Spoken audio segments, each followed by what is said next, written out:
Boa noite, meus irmãos, que prazer estar aqui no Reformando Discípulos para a Glória de Deus. Hoje estou aqui com meu amigo Gabriel, é o nosso Vitralzinho, o pastor Vitral, ele está se recuperando. E não perca, porque hoje nós vamos falar de um assunto maravilhoso no Evangelho de João. Nós vamos explorar o capítulo 18 do Evangelho de João. Então, fica aqui com a gente, porque o Reformando Discípulos está começando agora.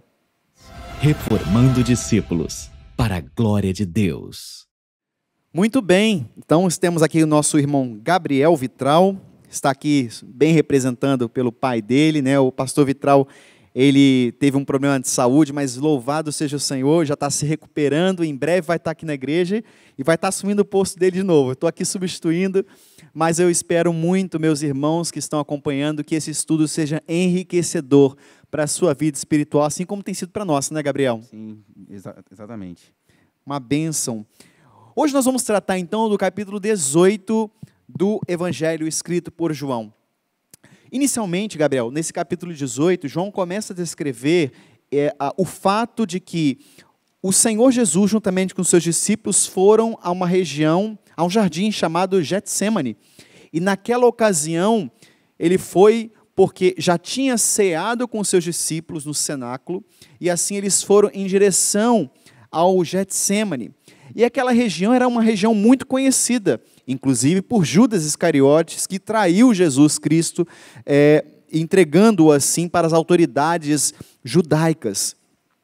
E assim foi Judas e toda aquela comitiva dos judeus para prender Jesus. E Gabriel, como é que estas autoridades judaicas abordaram o nosso mestre? Eles foram de forma muito pacífica ou simplesmente dizendo, Jesus, pare de pregar o evangelho, ou não? Na verdade, o intento do mal já estava no coração deles, eles foram e trataram Jesus como se fosse um salteador, um ladrão. Foi exatamente como você disse, né? Ele foi tratado como um malfeitor, como um ladrão. Quando eles chegaram lá, João vai relatar, e também nos evangelhos sinóticos vão relatar, que eles estavam com porretes na mão, que eles estavam com espadas, com objetos cortantes. Então eles foram lá realmente para prender, ou se possível até matar, né? Se ele quisesse resistir a alguma coisa. Mas ele pacificamente começa a se entregar aos poucos para eles, né? Ele começa a mostrar a mansidão que um servo deve ter e serve de exemplo para nós. É verdade. E se você observar, o objetivo do Evangelho de João é justamente mostrar a divindade do Filho de Deus. O Filho de Deus que é Deus e sempre foi Deus eterno, mas assumiu a condição de homem e se encarnou para sofrer as consequências do nosso pecado. Então você vê, né, Gabriel, quando a gente analisa esse texto, dizendo que Jesus Cristo, ele veio para aquele momento, ele não estava fugindo dos problemas. Ele poderia muito bem dar ordem aos anjos dele, que são os anjos do Pai também, para que pudessem livrar daquele momento. Mas, na verdade, Jesus veio para aquele momento, né, Gabriel? Ele veio se entregar, né? Em Isaías 53 vai falar que ele foi como uma ovelha muda perante seus tosqueadores, até o matadouro. Então, ele não reclamou em momento algum. Lá em 1 Pedro 2,24 vai falar que ele, quando foi ultrajado, não revidava com ultraje. Quando humilhado, não revidava com humilhação. Ele nunca proferiu maldição contra as pessoas. Ele é um homem que teve tanta compaixão, se entregando voluntariamente, que até no momento de humilhação na cruz, ele ainda pede para o Pai perdoar os malfeitores. Perdoar aqueles que estavam humilhando, que cuspiam no rosto dele. Então ele mostrou compaixão e misericórdia até nos momentos mais perigosos e tenebrosos de sua vida. Mas ele se entregou voluntariamente por nós. E olha só como o verso, você discípulo também que está acompanhando a gente, olha só como o verso 4 do capítulo 18, ele retrata, falando que Jesus, ao ver que esta comitiva estava se aproximando, Jesus se adiantou e já disse, a quem buscais? Jesus não se escondeu no meio dos discípulos, Jesus tinha características dos demais discípulos, talvez até questão de aparência, tanto é que aqui não é retratado, mas no Evangelho, especialmente nos Evangelhos sinóticos, é retratado que Judas teve que beijar Jesus para que eles pudessem identificar. Claro, eles estavam no meio de um jardim, com uma penumbra um pouco escura, de noite, não dava para ver muita coisa. Então você observa bem que nesta ocasião, Jesus se apresenta, a quem buscais? Ou seja, Jesus ele foi na frente dos seus discípulos, ele se colocou como o principal responsável daquele momento, e isso é maravilhoso, tanto é que Quando a comitiva respondeu, nós estamos buscando a Jesus, o Nazareno. E o que aconteceu, Gabriel? A palavra de Jesus, qual foi o efeito neste momento? Eles chegaram para trás na hora e caíram, tremeram perante a palavra dele. Certa vez, uma EBD que você deu, sobre escatologia, você falou sobre a vitória sobre o anticristo. Aí você até falou, né? As pessoas acham que a vitória sobre o anticristo vai ser um evento cinematográfico, como um filme de super-herói. Como se fosse da DC Comics, como se fosse filme da Marvel. Né? Filme da Marvel. Mas Jesus fala que ele vai derrotar o anticristo, derrubar o diabo, só com a palavra. Só com a palavra. Com o poder da palavra dele, ele criou o mundo. Exatamente. Então, a palavra dele é aquilo que chega aos corações, que fez eles tremerem realmente. É verdade, isso é maravilhoso. Então, quando Jesus profere, sou eu, você vê que aquela comitiva, ela cai para trás. Mas, mais uma vez, aconteceu a mesma coisa, eles se recomporam, e assim, mais uma vez, Jesus de novo perguntou, a quem buscais? E eles responderam, a Jesus o Nazareno. O que aconteceu? A mesma coisa, Gabriel. Sabe, meus irmãos, discípulos de Jesus, e aqui também, Gabriel, o que eu fico, quando a gente medita nessas palavras verdadeiras da palavra do Senhor, olha só que coisa gloriosa, mas ao mesmo tempo estarrecedora, sabe o quê?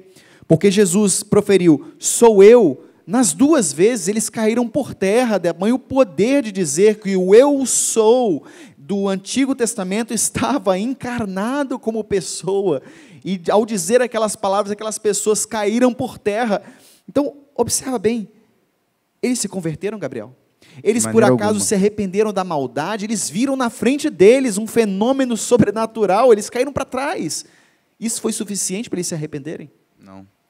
O arrependimento é uma graça. O arrependimento é algo que é do Espírito Santo na nossa vida, você é discípulo também. E mais, Pedro, como quase não era uma pessoa muito impetuosa, pegou a espada, desembanhou a espada e decepou a orelha de Malco, mas o objetivo não era decepar a orelha, o objetivo era acabar com a vida de Malco. Ninguém mira na orelha. Ninguém mira na orelha. Se ele tentasse, ele nem conseguia acertar. Mas Deus é tão misericordioso que ele não permitiu que aquela bendita daquela espada atingisse a cabeça de Malco. Possivelmente Malco fez algum tipo de movimento assim, para um lado, para o outro, e até acabou decepando a orelha dele. Mas sabe o que Jesus fez? Jesus foi lá, pegou a orelha decepada, restaurou a orelha de Malco. Gabriel, após esse terceiro milagre, os dois milagres, as pessoas caíram para trás, tamanho poder. E esse outro poder que foi manifesto, mais uma vez, as pessoas viram a restauração e se arrependeram? Não se converteram, não se arrependeram dos seus pecados, não mudaram. Porque a maldade do coração do homem, ela está encharcada. Somente Deus, pelo poder do Espírito, pode convencer o homem da sua própria maldade. Então vocês veem, meus irmãos, por acaso as pessoas acham assim, eu quero ver milagres, eu quero ver coisas acontecendo sobrenaturais, extraordinárias no meio da igreja, ou essa igreja é muito fraca, a igreja que eu digo não instituição, mas digo a igreja desses nossos dias, é uma igreja muito fraca, porque nós não temos visto muitos coxos andarem, milagres acontecerem, falta-nos fé. Na verdade, o milagre, ele não é para salvar ninguém. O milagre é para fazer com que a pessoa alcance algo. Então, o milagre ele pode até ser um vetor para Deus utilizar para salvar, mas o milagre por si só, ele não salva. Exatamente. Um milagre, ele não converte ninguém, não transforma a vida de nenhuma pessoa. E nós vemos isso durante todos os livros da Bíblia. Praticamente todos os livros do Antigo Testamento são relatados milagres, exceto Esther ou Ruth, mas a maioria são citados milagres em quase todos os livros. É só olhar na época de Moisés, ocorreram 10 pragas no Egito, que não eram comuns de acontecer, as pessoas viram o mar se abrindo, e mesmo assim os egípcios não se convenceram, a carruagem viu o mar se abrindo depois, né, a comitiva do faraó. Você vê as pessoas não se arrependeram no milagre em Pentecoste. Para as pessoas se converterem, foi necessário que Pedro pregasse a palavra. As pessoas falaram em outras línguas. Exatamente. Aconteceram diversos momentos extraordinários ali, coisas que não são comuns de acontecer, e as pessoas não se converteram. O milagre, ele apenas serve para testificar a palavra que está sendo carregada. Em Marcos 3, tem um momento em que os amigos de um paralítico descem ele do telhado de uma casa e pedem para que Jesus cure ele. E aí Jesus fala assim primeiro com ele, perdoados te são os pecados. Ele não cura, ele fala, perdoados te são os pecados. E aí os fariseus ficam pensando na cabeça deles, quem é esse que pode perdoar até pecados, se só Deus perdoa pecados? Exatamente. E aí ele lê a mente deles e ele fala assim, vocês estão perguntando exatamente isso, né? E ele fala assim, para provar que o Filho do Homem tem poder na terra para perdoar pecados, levanta-te e anda. O milagre foi apenas para testificar a palavra que já tinha sido dita. Exatamente. Os milagres não convertem, mas a palavra verdadeira, sim. E o maior milagre foi feito pela sua vida e pela minha. Amém. Porque um Isso dia mesmo. Cristo, ele podia ter apenas descido da cruz, mas ele preferiu ressuscitar dos mortos por nosso favor. É verdade. E se você observar hoje, muitas pessoas elas têm prazer em dizer, Senhor, me dá um sinal. Senhor, me dá um sinal que o Senhor me ama. Olha, a quantidade de gente que eu já vi fazendo isso, porque eu não sei se Jesus me ama mesmo, se Deus me ama, eu preciso de um sinal. Eu preciso de um sinal. Ou seja, a pessoa está pedindo assim, Deus, faz uma coisa sobrenatural para provar que o Senhor ainda me ama. Então, se você é Deus, faz isso. Se você é Deus, isso vai acontecer. Se o Senhor é Deus, olha, eu vou fazer o seguinte, eu vou vender o meu carro e vou comprar uma Hilux sem dinheiro, porque eu quero provar que o Senhor é meu Deus. Então, são coisas assim que a cabeça do ser humano, que obviamente é encharcada de pecados, ela começa a filosofar a respeito de Deus, mas não é o Deus da Bíblia. E acaba entendendo que, na verdade, o Deus da Bíblia é um Deus meramente operador de milagres. De fato, o Deus da Bíblia é o grande operador de milagres. Mas sabe qual é o maior milagre que ele opera? É ressuscitar um defunto que está morto, mal cheiroso dos seus pecados, tirá-lo das garras de Satanás, da amizade que Satanás fez com o homem desde o Éden e transformar essa pessoa para ser igual a Jesus. Não existe milagre discípulo maior do que esse.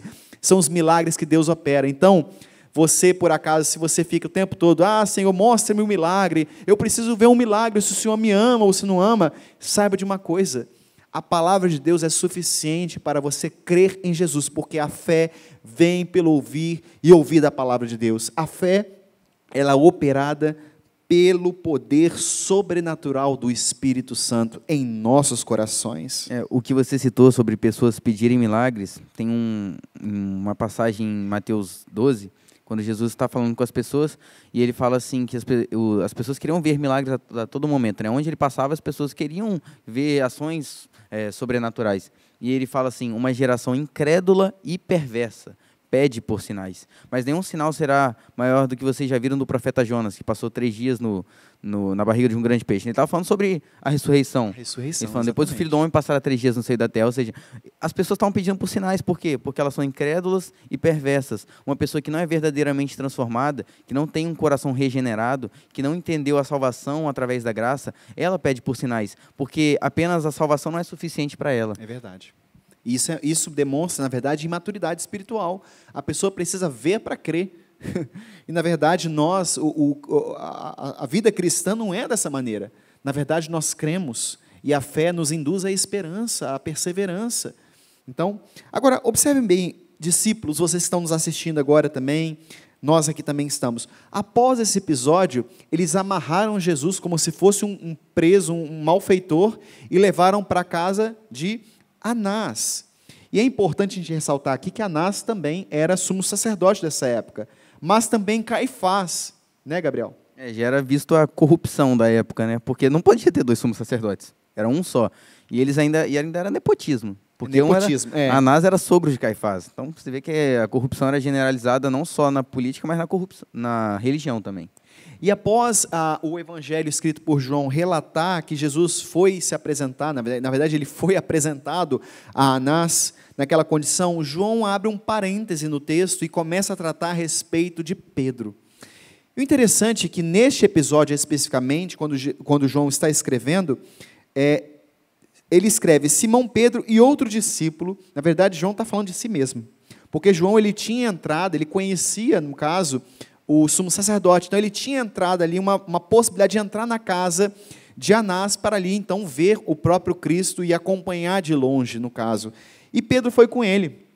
Só que nessa ocasião tinha uma criada, possivelmente uma serva que, né, servia ali a casa do sumo sacerdote na entrada.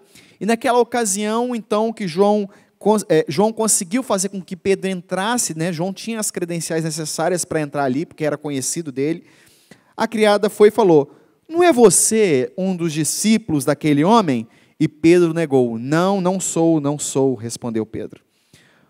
Então, depois Pedro foi para um braseiro, porque fazia frio naquela noite. Nós estamos falando de uma quinta-feira já da noite, talvez já de madrugada já na sexta-feira. Então estava tudo escuro ainda. Então nós vamos ver esse momento já de agonia do nosso Senhor, o que ele estava passando, né? E depois começa a interrogação de Jesus por Anás. E Anás foi e queria interrogar Jesus. E Jesus falou o seguinte: olha, vocês estão me interrogando, mas eu estava com vocês o tempo todo no templo, nas sinagogas, ensinando o tempo todo. Por que agora vocês estão simplesmente me amarrando e me inquirindo aqui, sendo que vocês sabem tudo aquilo que eu fiz? Meu ministério não foi um ministério oculto nesses últimos aproximados 3 anos de ministério público do Senhor Jesus. E o que aconteceu, Gabriel? Jesus levou ainda uma bofetada, não foi? Exatamente, um dos guardas do templo, ele acabou agredindo Jesus, e Jesus fala assim: se eu fiz algum mal, me retribua com mal, mas se eu fiz alguma coisa de bem, por que você me agride? Por que você me bate? Ele estava sendo tratado como um malfeitor, mesmo sem pecado algum, sem ter cometido nenhuma transgressão contra nenhuma pessoa. Se você observar também, o que aconteceu nesse momento, quando esse servo falou, ele deu uma bofetada em Jesus, e o servo, né, o guarda falou o seguinte: você está falando assim com o sumo sacerdote? Com que autoridade você tem para falar com o sumo sacerdote? Mas nós estamos falando da palavra encarnada, estamos falando o verbo de Deus encarnado, que tem toda a autoridade. Mas você vê, mais uma vez, Gabriel, qual a ênfase que João está dando no texto? Jesus, como Deus, ele se auto-esvaziou, ele veio para aquele momento. Então, você vê justamente o contraponto que João faz.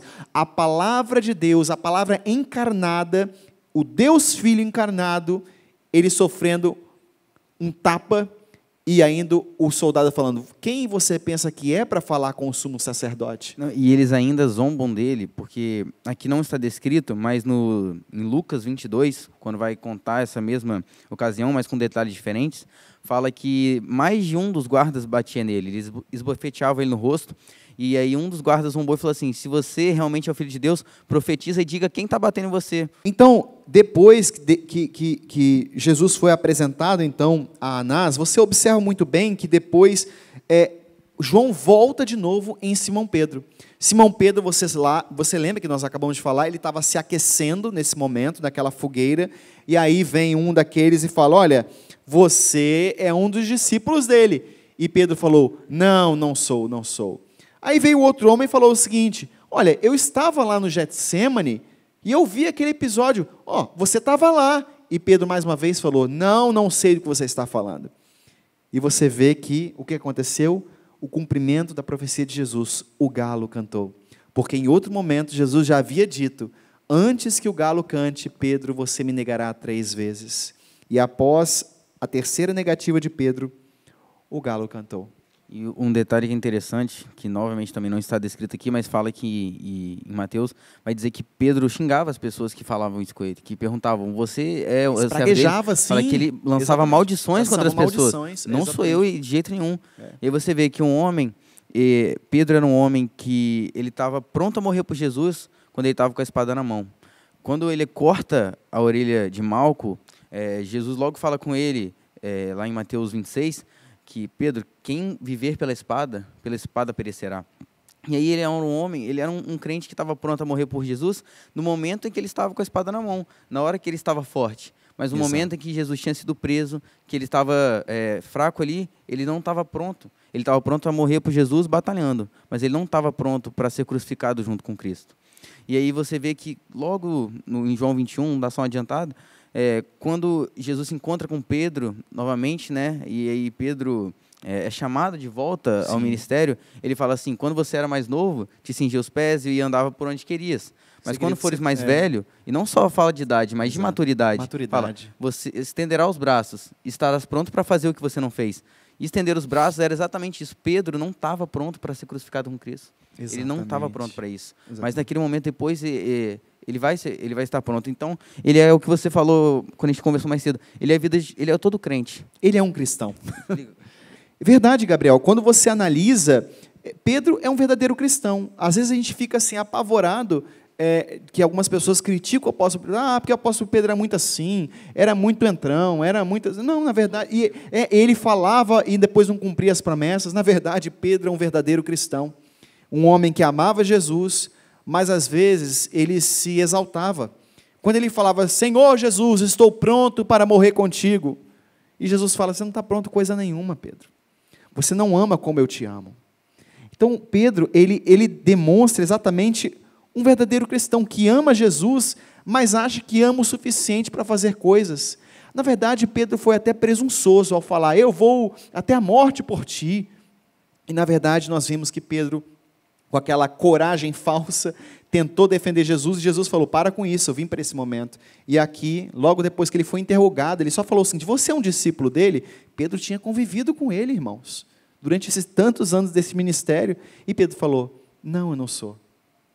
Pela segunda vez, não, eu não sou. Pela terceira vez, não, eu não sou, não sei o que dizes. Em outro, nos evangelhos sinóticos, fala que ele inclusive praguejou, ele rogou pragas naquela ocasião. Então você vê, meu irmão, minha irmã, que a história do apóstolo Pedro também é a minha e a sua história. Às vezes nós nos achamos uns super crentes, e achamos que simplesmente temos um poder diante de Deus, Senhor, eu farei isso, farei aquilo. A verdade é que às vezes nós temos o desejo sim de sermos servos perfeitos, mas ainda nós não conseguimos ser perfeitos porque o nosso corpo ainda é um corpo carnal. Em nós habita o Espírito Santo que faz com que nós desejamos fazer o bem e cumprir a vontade de Deus. Infelizmente, isso não é possível. Então, Pedro é o retrato do verdadeiro cristão. O cristão que ama Jesus, deseja amá-lo, mas vê que diante dele tem as suas próprias fraquezas, às vezes a sua própria vaidade, às vezes a sua própria presunção. Então, Jesus confronta isso ao dizer que ele negaria Jesus antes que o galo cantasse, para Pedro entender uma lição. E também nos evangelhos sinóticos fala que Pedro saiu daquela ocasião e chorou amargamente. Tanto é que aí entra justamente o que você disse, após a ressurreição, quando Jesus vai a Galileia restaurar o ministério do apóstolo Pedro, porque ele já não se sentia mais discípulo. Quando ele volta a ser pescador, é como se fala assim, estou no fim de carreira. Voltei a ser o que era antes. Voltei a ser o que era antes, exatamente. E o que você disse é muito, muito importante e é uma aplicação muito boa para as nossas vidas, porque sempre na caminhada cristã, nós acabamos agindo como Pedro, fazendo promessas que não cumprimos, e essas promessas geralmente são feitas em momentos em que nossa vida não satisfaz. É, né? verdade. Quando a gente está vivendo bem, quase todo mundo se esquece de Deus.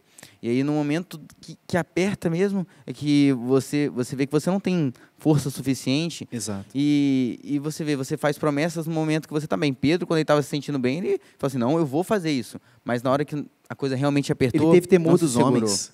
E a palavra fala o seguinte, que às vezes a carne fraqueja mesmo diante do temor dos homens. Ele tinha medo de ser julgado naquele momento, né? Então você vê, justamente, só para a gente fechar esse tema, você vê o link de Pedro, um verdadeiro cristão que deseja amar Jesus, deseja seguir Jesus, um discípulo verdadeiro, mas que fraquejou no momento. Mas você vê o próprio Cristo indo buscar a sua ovelha, que estava perdida. Essa ovelha não se sentia mais ovelha de Jesus. Achou, na verdade, o seguinte, olha, eu entreguei o meu mestre, ele já morreu na cruz, deixa eu voltar ao meu passado, mas na verdade não. Você vê a graça de Deus, que não apenas te sustenta na fé, mas Deus vai à procura de você para trazer de volta você para o aprisco dele. Porque Cristo Jesus morreu por você, discípulo, morreu por nós, discípulos que estamos aqui também. Após esse episódio, então, Jesus é apresentado para Pilatos. Pôncio Pilatos, quem era esse bendito homem? Na verdade, Pôncio Pilatos era o quê? Era um governador romano, da Judéia. Exatamente, governador romano que governava aquela região da Judéia. Então, podemos dizer que, em termos de império, ele naquela região era a maior autoridade. Na verdade, ele era um representante de César, do imperador romano naquela região da Judéia. Então, ele era a maior autoridade naquele momento. Então, os judeus, sabendo que eles queriam matar Jesus, mas não podiam fazer isto, fizeram o seguinte, vamos entregar então para a autoridade romana, para que a autoridade romana então dê cabo à vida de Jesus e assim nos dê paz aqui, porque Jesus tumultuou muito o judaísmo. E aí Jesus é apresentado perante Pilatos. Os judeus não entram no pretório romano, né, porque afinal de contas já tinha amanhecido, Era uma sexta-feira e era Páscoa. Os judeus precisavam preparar, né? Precisavam se preparar para a Páscoa. Então, os judeus não podiam se contaminar. Então, eles, no portão, falaram com Pilatos e entregaram Jesus para Pilatos. Naquela ocasião, então, Pilatos chegou para Jesus e falou o seguinte: você é o rei dos judeus? E Jesus foi e falou: você está dizendo que eu sou o rei dos judeus. Tu dizes que eu sou o rei dos judeus. E assim, Pilatos começa a ficar um pouco intrigado. Falou o seguinte: olha, esse homem não tem acusação. Como é que eu vou acusar um homem desse, gente? Ele não tem nada que haja nele que é suficiente para eu acusar. Vamos fazer o seguinte, judeus. Estou entregando aqui, vocês se viram com ele. Julga ele conforme a lei de vocês. Na verdade, ele é um problema de vocês. E os judeus falam: não.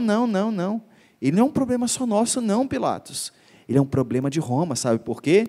Ele se intitula rei. Então, quer dizer, ele está se opondo a César. Olha só a ardilosidade dos judeus. E assim, Pilatos foi e entregou Jesus para ser o quê? Antes ele entregou Jesus justamente para ser o quê? Açoitado. E tem um detalhe que é interessante, é que os judeus falam assim: e nós não temos outro rei senão César. Exatamente. Até os judeus tinham se rendido a este momento. Tinha se rendido, exatamente. E você vê que no Antigo Testamento, até o capítulo 10 de Samuel, quem era o rei de Israel? O próprio Deus. Exatamente. Israel não tinha monarquia. Não tinha. Israel vivia uma teocracia. Era um governo que quem governava era Deus. E aí o povo fala assim: constitui sobre nós um rei. Eles pedem para Samuel. E quando Deus fala com Samuel assim, eles não estão negando a você. Não rejeitaram eles você, estão rejeitando a mim. Rejeitaram a mim mesmo, né? Eles, eu sou o rei do povo. Eles preferem as pessoas e o povo de Deus. Eles preferem, o povo de Deus na história, né, da Bíblia, não atualmente, preferem sempre se voltar a figuras terrenas, a reis terrenos que vão lhe prometer coisas fáceis, que vão fazer as suas próprias vontades. Porque o que eles estavam se sujeitando? César, ele pode matar. Exatamente. Pilatos, ele pode matar. Se ele pode matar Jesus, e era o que eles queriam, ele pode fazer a minha vontade. Então é esse rei que eu vou me subjugar. E aí até o pastor Augusto Nicodemos fala assim: se você acredita na Bíblia só Exato. na parte que te interessa, só naquilo que você quer, e não naquilo que você não gosta, então você não acredita na Bíblia ou em Deus, você acredita em si mesmo.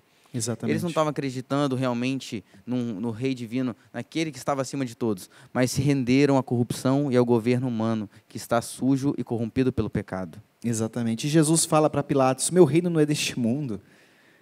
Justamente frustrando as expectativas dos judeus, porque os judeus já tinham falado que ele precisava matar. Pilatos precisava matar Jesus. Então você vê que Pilatos então falou o seguinte: vamos fazer o seguinte, é costume que na época da Páscoa eu solte um prisioneiro. Então Pilatos apresentou ao povo: vocês querem que eu solte o rei dos judeus?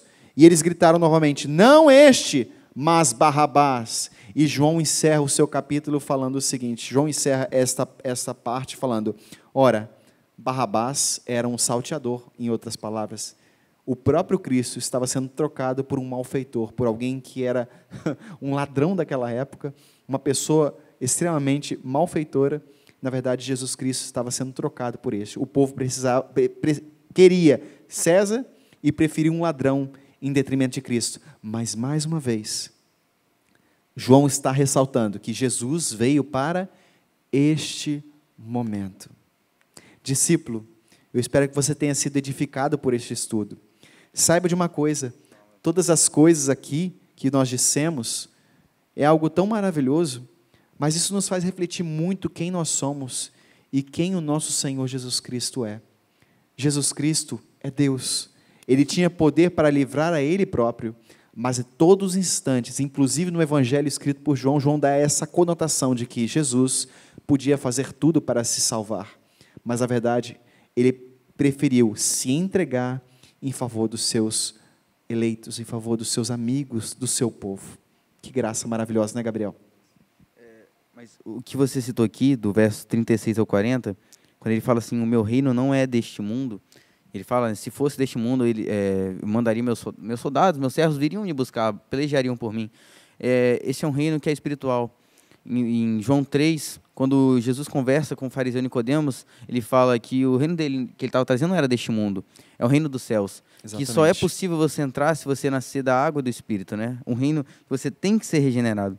E aí outro detalhe é quando fala que, você disse, né, João cita que Barrabás era um ladrão, era um malfeitor. Exato. E aí em Isaías 53 vai falar que ele foi tratado como um malfeitor, ele foi feito pecado por nós e foi tratado como um ladrão mesmo, como uma pessoa inescrupulosa. E você vê todo momento, assim como no começo, como o pastor falou, que ele dizia, eu sou Jesus Nazareno, ele se entregou voluntariamente. E aí isso sempre me remete a quando Paulo fala em Filipenses, capítulo 2 de Filipenses, ele começa a escrever para os irmãos que algumas pessoas estavam agindo com soberba, estavam agindo com o nariz empinado. Ele fala assim, a partir do verso 5 até 11, ele fala, tende em vós o mesmo sentimento que houve em Cristo Jesus, que embora sendo Deus, não tomou por usurpação ser igual a Deus, antes a si mesmo esvaziou. Ele esvaziou a própria criatura e fala assim, e se entregou, e se tornou forma de homem, foi reconhecido em figura humana, e a si mesmo humilhou, e foi obediente até a morte, morte de cruz. E por isso Deus o exaltou à mais alta posição, para que ao nome do Senhor se dobre todo o joelho no céu e na terra. Então, ele se esvaziou para que um dia você pudesse ser salvo. Isso mesmo, discípulos. Espero que vocês tenham gostado desse nosso programa, Amém. deste capítulo 18 que nós expusemos aqui do Evangelho escrito por João. Que Deus abençoe sua vida e faz o seguinte, curta esse vídeo aqui embaixo, comenta também o que você achou desse vídeo e também passe para amigos, familiares, vai espalhando no WhatsApp, espalhe a mensagem evangélica para que mais e mais pessoas sejam edificadas com a palavra de Deus e se tornem discípulos de Jesus Cristo. Amém. Um grande abraço para você, até o próximo episódio. Deus abençoe você. Reformando discípulos para a glória de Deus.